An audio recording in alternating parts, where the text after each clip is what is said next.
Hello again, YouTube, and today we have an unboxing video, and this time in the car in the unboxing. It is daylight, so we'll see how this one turns out.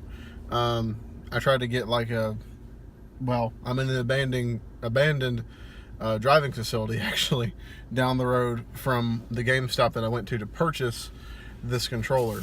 So they're saying, people were saying, oh, Brandon, why'd you go back to GameStop? I thought you said you were going to go back there.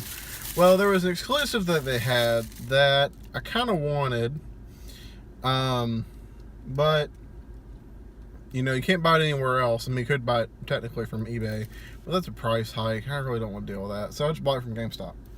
Anyway, so there's a story behind this pre-order, and it's not a really good one. It's not, like, when I say not a really good one, I mean it's not a good story. Like, it's bad. Like, bad things happened. And I'll have to make another video about that. I might make it right after this unboxing video, but we'll see. But without further ado, we'll jump into this unboxing from GameStop here, and I'll unbag the box of what we are unboxing today that you probably already know what it is since you read the title and clicked on the video or tapped or whatever you did. So this is a Xbox Duke controller made for the Xbox One or Windows 10. Either it works for either one, as it says up here, Xbox One and Windows 10. Basically, what this is Hyperkin, the company right here. This Hyperkin made this controller in a license agreement with Xbox/Microsoft. And they made this controller. And if you don't know what the Duke controller is the original Xbox, the very first Xbox, not the Xbox One, because we can't call it the Xbox One because the Xbox One is the newest console. The original Xbox, the tank, the big black tank thing, it had a big black tank controller that came with it. It's called the Duke, or it was nicknamed the Duke. And then soon after, I think it was a year or so after people were complaining, oh, the controller's too big, it's too bulky, they made an S model, which was a smaller version of the Duke controller, and everybody liked it. And then that controller kind of remained unchanged except for the triggers and the bumper buttons all the way from the original Xbox, the 360, up to the Xbox One. It kind of remained, it had the same kind of design, with the joystick up here and down here versus, you know, how PS4, PS3, PS2 has, where they're both down here and the D-pad's up here. But they kind of kept the same design. The reason I want this, and we're going to go around the whole box here in a second, is this is supposed to work with Xbox One and Windows 10. It is a corded controller. It is a Microsoft, well, not official because Hyperkin makes it, but it's legit. So, and it's a GameStop exclusive, so you can't buy it anywhere else. New, that is, like legitimately. So we're gonna go around this box. So what you see on the front is how much you paid for it, and then, which some people were thinking, oh, that's a steep price, $70 or $69.99. You know, it's really $70 before tax. But there's a reason why it's this much. And it's not because of nostalgia or anything like that. And if you've been reading this section right here, this is the reason. This button, this big fucking button in the middle, this is your home button. On the original Xbox, 360 or Xbox One, the button's in the middle. But on this one, this thing is the button. And this is not just any regular button. This is a screen under here. Underneath the plastic right here, there's a screen, and you press it and it's also your home button, but it also plays the original Xbox animation startup. It plays the original startup animation. And then on this side, you got the side of the controller. Nothing else much to really look at on that side. The back, you've got the back of the controller. And you'll notice there's some differences, and of course you'll notice it when I take it out of the box. There'll be some differences as opposed to the original Duke controller versus this one. But yeah, we'll read the back of it for you. It says, classic design featuring the original Xbox animated startup screen played right inside the Xbox button. It says that in like 4 different languages. Vibration feedback for realistic experiences, and a 9-foot detachable USB cable. So there's a 9-foot USB cable that this plugs into either your PC or your Xbox One. The bumpers mirror black and white buttons. So this does not, or well, actually yes it does. It has the black and white buttons like the original one did, but they are also mapped to the bumper buttons on the top here, up there. They do the same thing, because on the original Xbox controller and the Xbox S controller, they didn't have bumpers. They just had the triggers and the white and black buttons, but that's what it does now. And then you got precision analog triggers, and it has a 3.5mm headset jack, so you can still plug in your headphones to this thing. And that's the major differences, and I'll show you more things, what the differences are between an original Duke controller once I unbox this thing. So we're going to cut the tape open on this guy.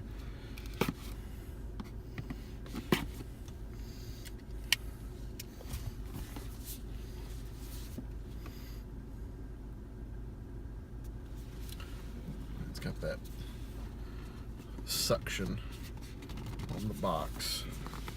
We're going to have to pull it off bit by bit. It won't just fall out and go all over the fucking place. Okay. There's a very interesting smell. I don't really know how to explain it, but it's a smell. Okay, so before we get to the main attraction here, we've got some cards. And it says, there's a first there's a card, looks like it's from Hyperkin itself. It's a little green card. It says, very special thank you to, and I'm assuming this is a whole bunch of people that worked on the controller, but some of these names might sound familiar. Dennis Chaudhary, Seamus Blackley, that's the person that started this whole campaign to get this thing started. Ryan Edelman, Maya, because I'm not even going to try to pronounce that. Matt Moda, Matt Kesselring, Galen Blank, Phil Spencer. If you're interested in Xbox, you know who Phil Spencer is. Aaron Greenberg, Xbox Community, the devs behind Halo, the devs behind Jet Set Radio Future.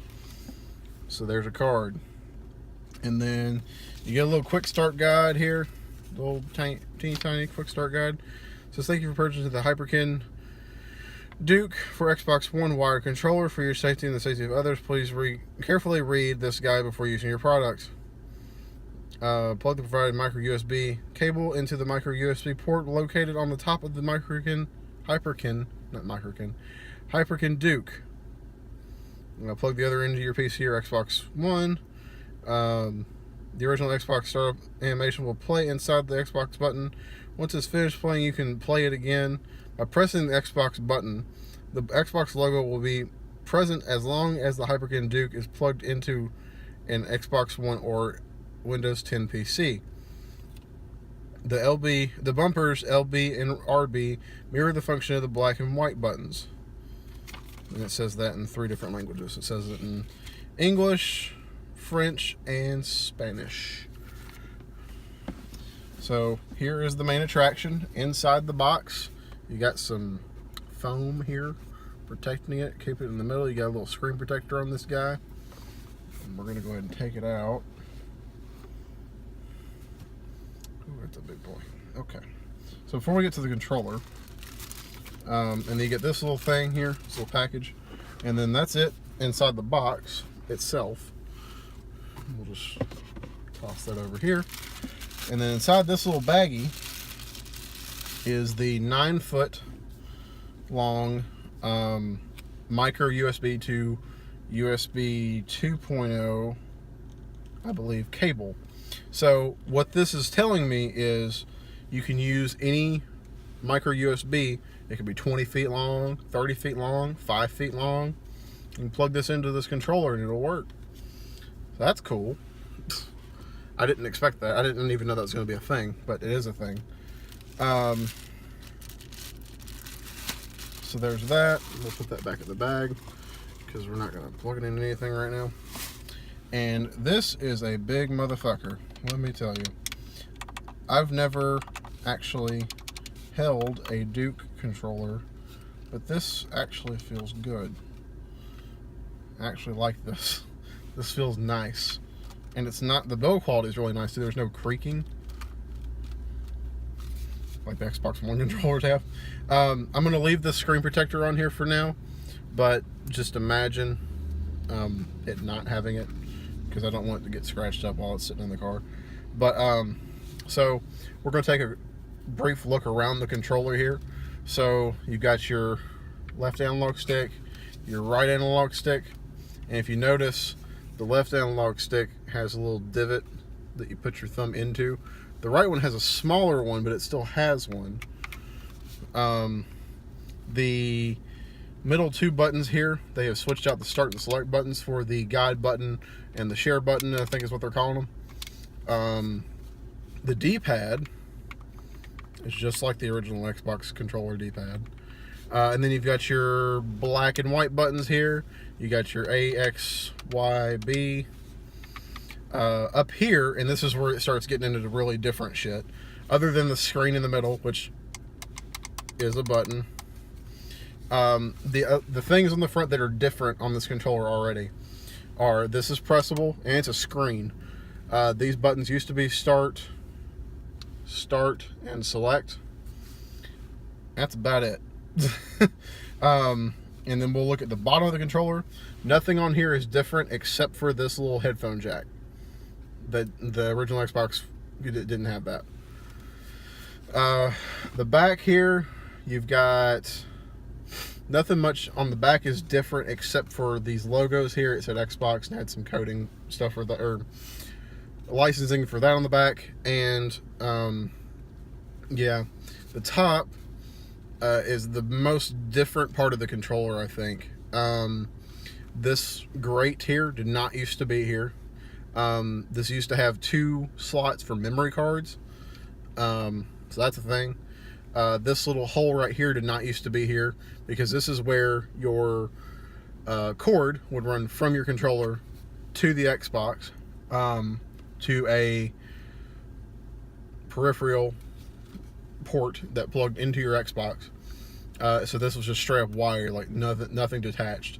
And also the bumper buttons didn't exist. But I will say, this is a comfortable feeling controller. The only thing I don't like about it is, well, before I go into that, on the left bumper and the right bumper, it has the LT and the RB. And on the triggers, it has an RT and an LT. I know you can't see that on camera, but just believe me, in the middle of the trigger it says that. It says that in the middle of the thing. The only thing I don't like about this, I think these bumper buttons are a little too small. And honestly, I think they could have just done without putting them on here altogether, because you have 4 buttons that do the same thing. Or you have 2 sets of buttons that do the same thing in conjunction. You know what I mean. This white button is supposed to be the same thing as this left button. This right button is supposed to be the same as this. The white button is supposed to be the same thing as the left button. The black button is supposed to be the same thing as the right button. I think they could have just done away with this, and then made it more rounded out. Maybe, I don't know. It's I'm trying to think of something they could have put in its place, but I don't think they could have really done anything. But it feels nice. Like, this feels good. This feels good. Like, I don't have an original Xbox Duke controller. I'm looking for one right now that's not ridiculously priced and looks good. But this feels good. Like, this feels right. And I like the triggers where the placement is, and I like everything about this right now. But yeah, let's see what the depth on this thing is, because it looks like it's a pretty deep hole that this micro USB plugs into. So, well, I guess it would help if I plugged it in the right way, right? Maybe. Alright, so that's what it's plugged in, and it doesn't come out very easy, which is good, because we don't need easily unpluggable micro USBs coming out of our controller mid-Halo game. Mid-game on Blood Gulch or something like that. So yeah, I'm going to enjoy the fuck out of this.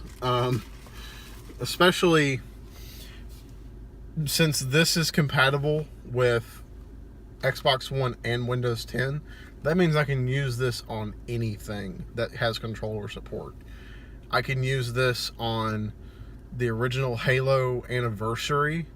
I can use this on Halo 2 Anniversary that's on the Master Chief Collection. I can use this on fucking Halo Reach. I can use this on Halo 4, 5. I can use this on Forza Motorsport 7. I can use this on Forza Motorsport. I could use this on fucking Destiny. I could use this on anything the Xbox will play.